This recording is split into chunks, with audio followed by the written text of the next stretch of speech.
Hi friends, Ayyanar துணை சீரியலில் இன்றைக்கி நாளைக்கான எபிசோடு பார்க்கலாம். புதுசாக பார்க்குறவங்களா இருந்தால் சப்ஸ்கிரைப் பண்ணிக்கோங்க, லைக்கை ஹைப்பு கொடுத்து விடுங்க. வாங்க வீடியோக்குள்ளே போகலாம். நேற்றுக்கு எபிசோடு எதில் முடிச்சிருப்பாங்கன்றது பார்த்திங்கன்னா, சந்தாவுக்கும் சேரனுக்கும் கல்யாணம் ஆகும்போது சந்தாவுடைய மாமா சந்தாவை கூட்டிகிட்டு போயிட்டு வண்டியில் கூட்டிகிட்டு போகிற மாதிரி தான் எபிசோடு முடிச்சிருப்பாங்க. எல்லாருமே அப்படியே துப்பாக்கி காட்டி மிரட்டினால எல்லாமே மிரண்டு போயிருப்பாங்க. இன்றைக்கி எபிசோடு பார்த்திங்கன்னா, இவங்க எல்லாருமே அப்படியே சம்பிச்சு போய் அப்படியே உட்காண்ட்ருப்பாங்க. என்ன செய்யறது என்ன பண்ணுறதுன்னே தெரியாமல் அப்படியே யோசிச்சுக்கிட்டு இருப்பாங்க. உடனே பார்த்திங்கன்னா சேரன் தான் சொல்வார், இப்போது சந்தா எங்கே கூட்டின்னு போயிருக்கிறாங்கன்றது தெரியல, அந்த பொண்ணு அப்படி அழுதுகிட்டு அப்படி இட்டுன்னு போனாங்க. ஏற்கனவே அனீஷ் சொல்லியிருக்கிறான் அவங்க வீட்டிலலாம் ரொம்ப மோசமானவங்கன்னு, அந்த பொண்ணை என்ன பண்ணுறாங்கன்றது எனக்கு தெரியல அப்படின்ற மாதிரி சேரன் சொல்லுவார். உடனே நிலா என்ன சொல்லுவாங்கன்னா, எப்படி இந்த இடம் தெரியும், எப்படி கரெக்டாக இந்த நேரத்துக்கு வந்தாங்க, இந்த இடம் எப்படி அவங்களுக்கு தெரிஞ்சதுன்னே தெரியலையே அப்படின்ற மாதிரி கேட்டதுக்கு, அதுதான்ப்பா நானும் யோசிக்கிறேன், யார் சொன்னாங்கன்றது தெரியல அப்படின்றது சேரன் சொல்லுவார். உடனே நடேசன் என்ன சொல்லுவாங்கன்னா, அவங்களாம் மோசமான ஆளுங்கம்மா, அவங்க இந்த சினிமாலெலாம் பார்ப்பேன்ல, எந்த எந்த எல்லைக்கும் போகிற அவங்க தான் அவங்கக்கிட்ட நம்ம ஜாக்கிரதையாக தான் இருக்கணும். நான் இதுக்கு தான் சொன்னேன், சீக்கிரமாக கல்யாணம் பண்ணுங்கடா, சீக்கிரமாக கல்யாணம் பண்ணுங்கடா அப்படின்ற மாதிரி நான் எத்தனையோ வாட்டி சொன்னேன், நீங்கள் எங்கன்னா கேட்டிங்களா அப்படின்ற மாதிரி தான் நடேசன் சொல்லுவார். உடனே இப்போ என்ன பண்ணுறது அப்படின்ற மாதிரி தான் வானதி கேட்பாங்க. உடனே சோழன் என்ன சொல்லுவார்னா, அதுக்கு தான் நான் பல்லவனையும் பாண்டியனும் அமுச்சு விட்ருக்குறேன், எங்கன்னா வீட்டுக்கு போனாங்கன்னா அங்கே இருக்கிற மாதிரி இருந்தால் நம்ம அங்கே போயிட்டு எதாவது பேசி கூட்டிகிட்டு வரலாம் அப்படின்றதுக்காக ஆள் அமுச்சு விட்ருக்குறேன் நான் அப்படின்ற மாதிரி தான் சோழன் சொல்லி முடிப்பார். உடனே பாண்டியனும் பல்லவனும் உள்ளே என்ட்ரி ஆகுவாங்க. என்னடா அவங்க இருக்கிறாங்களா அப்படின்னு சொல்லி கேட்டதுக்கு, இல்லை காலையில் கல்யாணத்துக்கு கிளம்புனாங்க, இன்னும் வரல அப்படின்ற மாதிரி தான் எல்லாருமே சொன்னாங்க, இன்னும் இங்கே வரல அப்படின்ற மாதிரி சொன்னதுனால தான் நாங்கள் இங்கே வந்தோம் அப்படின்னு எதனா தகவல் தெரிஞ்சுதான்னு சொல்லிட்டு பாண்டியன் கேட்பார். இல்லைடா எதுவுமே தெரியல அப்படின்ற மாதிரி சோழன் சொல்லுவார். உடனே ஐயர் என்ன சொல்லுவாங்கன்னா, டைம் ஆகிடுச்சு கிளம்புங்க அப்படின்ற மாதிரி கோயில் நட சாத்தணும், கிளம்புங்க அப்படின்ற மாதிரி சொல்லுவாங்க. இதை இருங்குங்க கிளம்புறான் அப்படின்ற மாதிரி சோழன் சொல்லுவார். உடனே தாலி கட்டுற ஐயர் என்ன சொல்லுவாருன்னா, இவங்க ஃபிக்ஸ் பண்ணவர் கலப்பு திருமணம் ஏதோ கல்யாணம் பண்ணி வச்ச புண்ணியம் கிடைக்குன்னு தான் வந்தேன், இந்த மாதிரி துப்பாக்கி முனையில் எல்லாருமே பயமுறுத்தி விட்டார், இந்த மாதிரி கல்யாணம் தெரிஞ்சு தான் நாங்களே வந்திருக்க மாட்டேன் அப்படின்ற மாதிரி தான் அவர் சொல்லுவார். ஐயரே, நீங்கள் எப்படி பயந்து போயிருக்கிறீங்களோ அதே வீதியில் தான் நாங்களும் இருக்கிறோம், உங்களுக்கு அமௌண்ட் வந்துடுச்சு இல்லை, கிளம்புங்க நீங்கள் அப்படின்ற மாதிரி நடேசன் சொல்லுவார். உடனே பார்த்திங்கன்னா எல்லாருமே வீட்டுக்கு தான் கிளம்புவாங்க.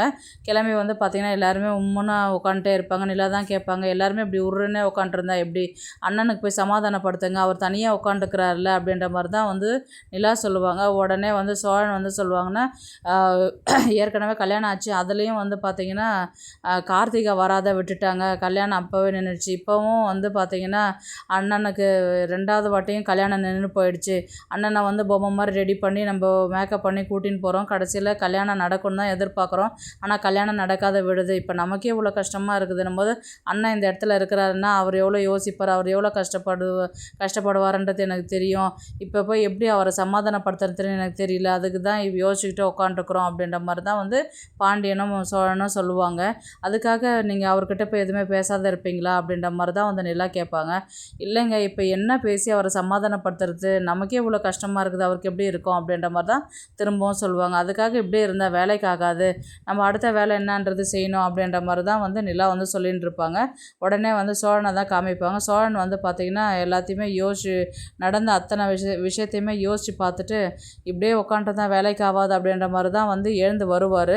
கிச்சன்லாம் பார்த்தா சாப்பாடெல்லாம் செய்யாது அப்படியே இருக்கும். உடனே சோழன் பாண்டியன் எங்கே இருக்கிறீங்க அப்படின்ற மாதிரி கேட்டதுக்கு, எல்லாருமே நிலா ரூமில் உட்காந்து பேசின்னு இருப்பாங்க. அங்கேருந்து வெளியில் வருவாங்க. அண்ணா எப்படின்னா இருக்கிற, என்ன பண்ணுறேண்ணா, சும்மா இதே கேட்டுன்னு இருக்காதீங்கடா, உங்களுக்கெல்லாம் பசிக்கலையா, சாப்பிட்டுட்டு படுக்கணும்ல அப்படின்ற மாதிரி தான் கேட்பாங்க சேரன். அதுக்கு இவர் பல்லவன் அழறதுக்கு போவாங்க. டேய், அழற வெள்ளம் வச்சுக்காத, உன் வேலை என்னவோ அதை பாரு, சும்மா எனக்கு கல்யாணம் ஆனது என்ன, இன்றைக்கி தான் ஆகுதா கல்யாணம், எனக்கு எப்போவுமே நடக்காதுன்றது எனக்கு தெரிஞ்ச விஷயந்தான், இப்போ கல்யாணம் பண்ணிக்கிட்டால் எல்லோரும் சந்தோஷமாக இருக்கிறாங்க, கல்யாணம் பண்ணாத எத்தனை பேர் இல்லையா, அந்த மாதிரி நானும் ஒரு ஆள் இருந்துட்டு போகிறேன், எனக்கும் கல்யாணத்துக்கும் சம்மந்தம் இல்லை, ராசியும் இல்லைன்றது தெரியுது இதிலேருந்து அப்படின்ற மாதிரி சேரன் சொல்லுவார். அதுக்காக நடேசன் என்ன சொல்லுவார்னா, அந்த மாதிரிலாம் நீ சொல்லாதடா, இப்போ தான் அந்த பொண்ணு எங்கே இருக்குதோ இல்லையா, அந்த பொண்ணு இல்லைன்னா வேறு பொண்ணு, இப்போ அந்த பொண்ணை கல்யாணம் பண்ணிக்கிட்டு இருக்கு இல்லையா, வேறு பொண்ணு கூட தான் பார்த்து கல்யாணம் பண்ணலாம், சும்மா சும்மா அதே பேசாதீங்கப்பா, இன்னொரு மாதிரி கல்யாணத்தை பற்றிலாம் எடுக்காதீங்க, இனி எனக்கும் கல்யாணத்துக்கு எந்த சம்மதமும் இல்லை அப்படின்ற மாதிரி தான் வந்து சேரன் வந்து சொல்லுவார். உடனே வந்து நிலா வந்து ஏன்னா அந்த மாதிரிலாம் சொல்கிறேன், எனக்கு இல்லைப்பா நானும் எத்தனையோ வாட்டி தான் பார்த்துட்டேன், இதெல்லாம் எனக்கு பழகி போயிடுச்சு, எனக்கும் கஷ்டன்றது இருக்கும் இல்லையா, எனக்கும் கல்யாணத்துக்கு ராசியே இல்லை போல் அப்படின்ற மாதிரி தான் சொல்லிவிட்டு அவர் கிளம்புவார். அடுத்த நாள் காலையில் வந்து பார்த்திங்கன்னா எல்லாருமே வந்து அண்ணா எப்படி இருக்கிறீங்க அப்படின்ற மாதிரி தான் வந்து சோழன் எல்லாருமே கேட்பார். நடேசன் வந்து என்ன சொல்லுவார்னா, நைட்டை வந்து கல்யாணத்துக்கு ராசி இல்லை அதெல்லாம்னு சொல்லாதடா, நைட்டு என்ன சொன்னான் அனீஷ், அந்த பொண்ணு பத்திரமா இருக்குது, நான் வீட்டில் கல்யாணம் பண்ணிக்காத பார்த்துப்பேன், திரும்ப கூட்டிகிட்டு வரேன்னு சொல்லிட்டு சொன்னான் இல்லையா, அது நடக்கும், அவள் உனக்குன்னு இருந்தானா கண்டிப்பாக உன்னை தேடி வருவா அப்படின்ற மாதிரி தான் வந்து நடேசன் வந்து சொல்லிட்டு போவார். அடுத்து வந்து பாண்டியன் வந்து அண்ணா எப்படின்னா இருக்கிற, ஏதாவது யோசிச்சுட்டு இருக்கிற, எதையும் யோசிக்காதானே, எல்லாம் சரியாயிடுண்ணா அப்படின்ற மாதிரி தான் வந்து சொன்னதுக்கு, சும்மா ஆளுக்கு என்ன துக்கம் விசாரிக்கிற மாதிரி வந்து விசாரிக்கிறீங்க, நான் நல்லா தான் இருக்கிறேன், நீங்கள் உங்கள் வேலையை பாருங்கள் அப்படின்ற மாதிரி தான் வந்து சேரன் வந்து சொல்லுவார். உடனே இவங்க சோழனும் அதை விஷயம் தெரியாத வந்து அண்ணா எப்படின்னா இருக்கிற அப்படின்னு கேட்டதுக்கு, என்னடா நினச்சிட்டு இருக்கிறீங்க ஆளுக்கு அப்படின்ற மாதிரி எல்லாருமே சேர்த்து திட்டும்போது நிலாக்கிட்ட வந்து சாரி கேட்பார். கஷ்டமாக இருக்குது இல்லைப்பா, சும்மா சும்மா எல்லாரும் வந்து விசாரிச்சுக்கிட்டே இருந்தால் தப்புப்பா அப்படின்ற மாதிரி சொல்லிவிட்டு சாரி கேட்பாங்க, அதெல்லாம் ஒன்றும் இல்லைண்ணா அப்படின்ற மாதிரி தான் சொல்லுவாங்க. உடனே வந்து சேரனுக்கு வந்து கால் வரும், அது பல்லவன் தான் போய் எடுப்பார். ஆனால் அனீஷ் தானே கால் பண்ணுறாருன்னு, ஏன் அனீஷோட ஸ்பீக்கரில் போடுறா அப்படின்ற மாதிரி பாண்டியனும் சோழனும் சொல்லுவாங்க. ஸ்பீக்கர்லாம் போடாத, சந்தா பேசுனா என்ன பண்ணுவேன், முதல்ல போடுற யார் பேசுகிறாங்கன்னு பார்ப்போம் அப்படின்ற மாதிரி தான் வந்து போட்டு ஸ்பீக்கரில் ஆன் பண்ணுவாங்க. அனீஷ் தான் பேசுவார். பையா இந்த மாதிரி எங்கே இருக்கிறீங்க அப்படின்ற மாதிரி சேரன் வந்து கேட்பார். இல்லைங்க பையா, நாங்கள் ஊருக்கு போயின்னு இருக்கிறோம், ஊருக்கா என்ன, இப்போ வேன் லாரி காருன்னு மாற்றி மாற்றி நாங்கள் ஊருக்கு போயின்னு இருக்கிறோம், இப்போ எங்கள் வீட்டுக்கு அங்கே போனாக்கா கொஞ்சம் பிரச்சனை ஆகும், அதுக்கப்புறம் நான் பார்த்துக்கிட்டு கல்யாணம் ஆகாத மாதிரி நான் பார்த்துக்கிறேன், நான் ஒரு 10 நிமிஷம் அவங்க லேட்டாக வந்திருந்தாங்கன்னா கல்யாணம் முடிஞ்சிருக்கும், இந்த அளவுக்கு பிரச்சனையே ஆயிருக்காது, சந்தா வந்து உங்களை வந்து பயப்படாத இருக்க சொல்லி சொன்னா, எந்த பிரச்சனையும் இல்லை அப்படின்ற மாதிரி உங்ககிட்ட சொல்லி சொன்னா சந்தா அப்படின்னு. சந்தா எங்கே இருக்கிறான்னா அவங்க அங்கே ஆளுங்கிட்ட இருக்கிறாங்க, நான் பாத்ரூம் போகிறேன்னு சொல்லிட்டு இங்கே வந்தேன், நான் அதனால தான் உங்ககிட்ட பேசிட்டு இருக்கிறேன், நீங்கள் கண்டினியூஸாக ஒரு கால் பண்ணிகிட்டு இருந்தீங்க, நீங்கள் பயப்படுவீங்கன்றதுனால தான் நான் உங்ககிட்ட கால் பண்ணி சொன்னேன், நான் ஊருக்கு போயிட்டு என்ன நிலவரன்றது நான் உங்களுக்கு சொல்கிறேன் நான் அப்படின்ற மாதிரி வந்து அனீஷ் சொல்லுவாங்க. சரி எதுவாக இருந்தாலும் கால் பண்ண அனீஷ் அப்படின்ற மாதிரி தான் வந்து சேரன் வந்து சொல்லுவார். நான் பார்த்துக்கிறேன் பையா அப்படின்ற மாதிரி தான் அவர் அனீஷ் வந்து சொல்லிட்டு வைப்பார். அதுக்கப்புறம் வந்து நடேசன் வந்து என்ன சொல்லுவார்னா, பார்த்தியடா அவன் தான் இவ்வளோ கிளியராக சொல்கிறான், கல்யாணம் ஆகாத நான் பார்த்துக்கிறேன், பொண்ணை பத்திரமா நான் பார்த்துக்கிறேன்னு சொல்லிட்டு தான் சொன்னாங்க இல்லையா, அதனால் எதையும் யோசிக்காத, சந்தா உனக்குன்னு இருந்தால் கண்டிப்பாக கல்யாணம் பண்ணிப்ப நீ அப்படின்ற மாதிரி தான் வந்து அவர் சொல்லுவார். அதனால் கல்யாணத்துக்கு ராசி இல்லை அது எல்லாம் சொல்லாத நீ அப்படின்ற மாதிரி தான் வந்து நடேசன் வந்து சொல்லுவார். உடனே வந்து பார்த்திங்கன்னா பல்லவன் வந்து சொல்லுவார்னா, இப்போது இதெல்லாம் உண்மையாக இருக்குமா நீ அப்படின்ற மாதிரி கேட்டது எல்லாம் நம்பி தானே ஆகணும், ஏன்னா இவ்வளோ நடந்த பிரச்சனையிலும் அவர் நமக்கு கால் பண்ணி சொல்கிறாருன்னா நம்ம நம்பி தாண்டா ஆகணும் பல்லவா அப்படின்ற மாதிரி தான் வந்து நிலா வந்து சொல்லுவாங்க. உடனே வந்து பாண்டியனன் வந்து என்ன சொல்லுவார்னா, இப்போது இந்த இடத்துல துப்பாக்கி வச்சுன்னு மிரட்டும் போதே நம்மளால் அவங்க ஒன்றும் பண்ண முடியல, அவங்க ஊருக்கு போயிட்டா அந்த இடத்துல அந்த பொண்ணுக்கு கல்யாணம் பண்ணிட்டா என்ன பண்ணுறது அப்படின்ற மாதிரி தான் வந்து பாண்டியன் சொல்லுவார்.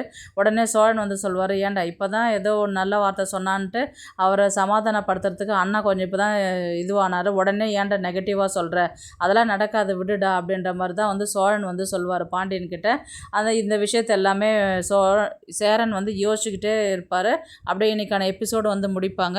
நாளைக்கு வந்து பார்த்திங்கன்னா இவர் சேரன் வந்து பார்த்திங்கன்னா மறுபடியும் அனீஷ்க்கு கால் பண்ணுறதுக்கு ட்ரை பண்ணுவார், கால் போகாது, சுவிட்ச் ஆஃப் அப்படின்ற மாதிரி தான் வரும். நேற்றுக்கு இந்த மாதிரி வீட்டுக்கு போகிறேன்னு சொல்லிட்டு சொன்னால் கால் பண்ணால் கால் எடுக்கவே இல்லையே அப்படின்ற மாதிரி தான் வந்து இவர் வீட்டில் யோசிச்சுட்டு இருப்பார். அந்த நேரத்தில் வந்து சோழன்கிட்ட தான் சொல்லுவார், இந்த மாதிரி சோழன் இந்த மாதிரி கால் பண்ண அவன் நம்பர் சுவிட்ச் ஆஃப்னு வருதுன்னு, அங்கே ஏதாவது பிரச்சனையாக இருக்கும்னா கொஞ்ச நேரம் அவன் சுவிட்ச் ஆஃப் பண்ணிவிட்டு அதுக்கப்புறம் விஷயம் என்னன்றது அவர் சொல்லுவார். அவர் தான் ஏற்கனவே சொல்லியிருக்கிறார்ல, அவங்க வீட்டு ஆளுங்களாம் ரொம்ப மோசமானவங்க, கொஞ்சம் பிரச்சனை பண்ணுவாங்கன்றது சொன்னாங்க இல்லையா, அதனால் அவங்க அட்ஜஸ்ட் பண்ணிக்கிட்டு இருப்பாங்க, எப்படி இருந்தாலும் அனீஷ் பையா உனக்கு கால் பண்ணுவார், நீ அதை பற்றிலாம் எதுவும் யோசிச்சுட்டு இருக்காதானே அப்படின்ற மாதிரி தான் வந்து சோழன் வந்து சொல்லுவார். அடுத்த நாள் வந்து பார்த்திங்கன்னா இவர் கடையில் வந்து பாண்டியன் இருக்கிற மாதிரி தான் காமிப்பாங்க. வானதி தான் வருவாங்க. என்னாச்சு பாண்டி, ஏதாவது விஷயம் தகவல் தெரிஞ்சுதான்னு கேட்டதுக்கு, ஆமாம் வானதி இந்த மாதிரி கால் பண்ணார் அனீஷ், என்ன இப்போ எங்கே இருக்கிறாங்கன்னு கேட்டதுக்கு, அவங்க ஊருக்கு இட்டும் போயிட்டாங்களாம் அப்படின்ற மாதிரி சொன்னதுக்கு, அச்சா இன்னும் கொஞ்ச நேரம் இருந்தால் கல்யாணமே முடிஞ்சிருக்கோம்ல, இப்போ என்ன பண்ணுறது அப்படின்ற மாதிரி பாண்டியன்கிட்ட கேட்பார். அதுதான் எனக்கும் ஒன்றும் புரியல வானதி, என்ன பண்ணுறதுன்னு தெரியல, அண்ணன் கல்யாணம் ஒரு முறைக்கு 2 முறை நின்னதே வந்து அவரே ரொம்ப கஷ்டப்படுறாரு, எங்களுக்கும் அவர் அண்ணன் படுற கஷ்டத்தெல்லாம் பார்க்கும்போது எங்களுக்கும் ரொம்பவே கஷ்டமாக இருக்குது, என்ன பண்ணுறதுனே தெரியல அப்படின்ற மாதிரி சொல்லுறதுக்கு உடனே வந்து அங்கே வேலை செய்கிற கண்ணன் வந்து என்ன சொல்லுவார்னா, நானும் சேரன் அண்ணா கல்யாணம் நடந்துரும் தான் நானும் எதிர்பார்த்தேன், அவன் துப்பாக்கிலாம் கூட்டின்னு வந்து இப்போ மிரட்டும் போது எனக்கே பயம் எடுத்துக்கிச்சு, என்ன நடக்குமோ ஏது நடக்குமோன்ற பயந்தே போயிட்டோம் நாங்கள்லாம் அப்படின்ற மாதிரி தான் வந்து அவரும் சொல்லுவார். நானும் அப்படி தான், இந்த அளவுக்கு நடக்கணும்னு எதிர்பார்க்கவே இல்லைடா நானும் அப்படின்ற மாதிரி தான் வந்து பாண்டின்னு சொல்லுவார். உடனே வானதி வந்து என்ன சொல்லுவாங்கன்னா, கவலைப்படாத பாண்டி, எல்லாம் சரியாயிடும், அவங்க இருக்கிற இடம் தான் தெரிஞ்சிடுச்சு இல்லை, இப்போ ஊருக்கு தானே போயிருக்கிறாங்க, இவ்வளவும் அவர் விஷயம் சொல்லிட்டு போயிருக்கிறார்ல, ஒரு 2-3 நாளுக்கு கொஞ்சம் பிரச்சனை இருக்கும், அதுக்கப்புறம் சரியாகும், கண்டிப்பாக வந்து வானதி இவர் சேரனுக்கு வந்து சந்தாவை கல்யாணம் பண்ணி வைக்கலாம், எதையும் அதை பற்றி யோசிக்காத நீ அப்படின்ற மாதிரி தான் வந்து வானதி வந்து சொல்லுவாங்க. உடனே சோழனுக்கு தான் கால் வரும். ஏன்னா ஏற்கனவே அவங்க கஸ்டமர் வந்து அவர்கிட்ட தான் பணம் வாங்கி கல்யாணத்தை செலவு பண்ணிட்டு இருக்கிறாருல, அவங்க வந்து என்னால் கல்யாணத்துக்கு வர முடியல சோழா, அன்னைக்கு கொஞ்சம் வேலை இருந்தது அப்படின்ற மாதிரி தான் வந்து அவர் கால் பண்ணுவார். இவர் இல்லைங்கப்பா அன்னைக்கு கல்யாணம் நடக்கவே இல்லை அப்படின்ற மாதிரி, ஏன் நடக்கலை அப்படின்ற மாதிரி நடந்த விஷயத்த எல்லாமே சொல்லுவார். அப்படியே வந்து நாளைக்கான எபிசோடு வந்து முடிப்பாங்க, பார்க்கலாம் கதையை வந்து எப்படி எடுத்துகிட்டு போகிறாங்கன்றது.